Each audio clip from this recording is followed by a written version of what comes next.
What's up, beautiful people? Supercliff here, and thanks for tuning in on today's brand new episode. So, today we're going to cover Young Justice, issue number 3 of the Wonder Comics line, brought to you by Brian Michael Bendis, and the art done fantastically by Patrick Gleason. I seriously love this artist.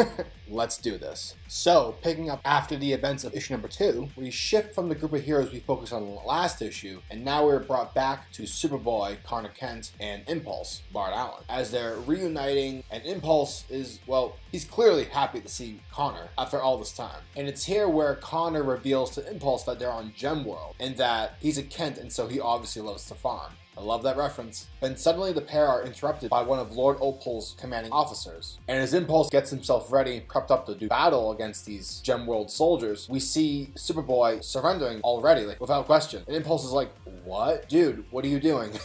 And so it's here, just like in issue number 2, we're getting ourselves another flashback. Though this time it's Superboy's turn. And we see him fighting a monster at a Star Labs testing ground site in the middle of the desert. And after the beatdown that Superboy gives to this monster, the lead scientist thanks Superboy. And this whole part of the comic was kind of weird for me because it just came out very awkwardly. Like everyone's just talking to each other as if like they're seeing two-headed people for the first time. And that's weird coming from a DC comic book, but whatever. And so Superboy just abruptly leaves and everyone's like, all right, well, I guess we'll just clean the rest of this up without a superhero's help. Following afterwards, we see Superboy in class at Smallville High School, looking up information on his phone about the Star Labs testing grounds he just visited. And as Connor's doing this, the teacher's talking about the lessons of why rules exist. You know, the typical educational curriculum that Smallville has their teachers teach the generations to come. Anyways, Superboy's teacher continues with her lesson, saying that we as humans created the rules so that society can have a standard to live by, an example, a model of normalcy. And for some strange reason, this lesson totally changes Superboy's view on the world, to the point where he just decides to screw this and leaves class and goes back to the testing grounds to cover what those scientists were possibly testing on or hiding. And this is just me personally, but I feel like Superboy is acting like that pretentious, oh, I just took a college course and now I know everything.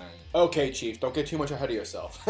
So anyways, Superboy arrives back at a testing ground and he starts giving lip to the main scientist, and because he has superpowers, he just starts punching everything in the face to where eventually he gets to the lower levels of the facility and punches a giant hole into the wall, sees all these gem-like crystals, and is immediately transported to GemWorld. So you messed up there, Superboy. Maybe you should have stayed for the remainder of class. Womp. Now we're taken back to the present where Impulse and Superboy are about to be detained by the GemWorld forces. And then, Mind Bomb, we see a woman with a baby come out, walk into the scene, and it's revealed that this is Superboy's wife and child. Soon afterwards, we're given a panel that showcases the events happening prior to this issue's situation, where Cassie alone is unlocking her powers more aggressively and is taking on Lord Opal herself. Then we're shifted to the remainder members of the Young Justice in these cells. Cassie feels really bad. She feels like she done goof, and everyone's like, well, no, you didn't do bad. You made a mistake. And this is like, I totally blame her because she sucks. We could have stopped all this. And now we're stuck in these holes like hobbits.